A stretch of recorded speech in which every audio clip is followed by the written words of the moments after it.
Seriously আমি না বুঝতেছি না তুমি এরকম কেন করতেছো। বিএসসির জন্য আমার কানাডাতে স্কলারশিপ সহ সবকিছু রেডি ছিল।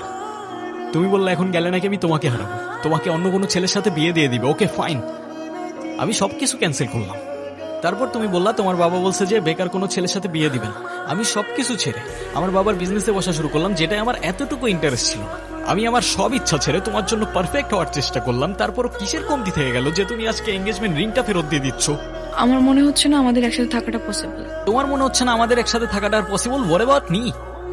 আমার কি মনে হচ্ছে সেটার কোনো ভ্যালু নাই। এত কথা বাড়ানোর কোনো মানে নেই, অযথা সময় নষ্ট করো না। সময় তো তুমি আমার নষ্ট করছো। এরকমটাই করার হইলে আমার লাইফটা কেন নষ্ট করলো? ভেঙে ফেলার হইলে সব আগেই ভেঙে ফেলতা, নাকি হুট করে এখন বেটার কাউকে পেয়ে গেছো? যা ভাবার তুমি তাই ভাবতে পারো, আমার কোনো প্রবলেম নেই। আরে প্রবলেম তোমার থাকবে কেন? প্রবলেম তো তোমার ক্যারেক্টারে। আর আমার লাকের প্রবলেম যে তোমার মতো একটা মেয়েকে ভালোবাসছি।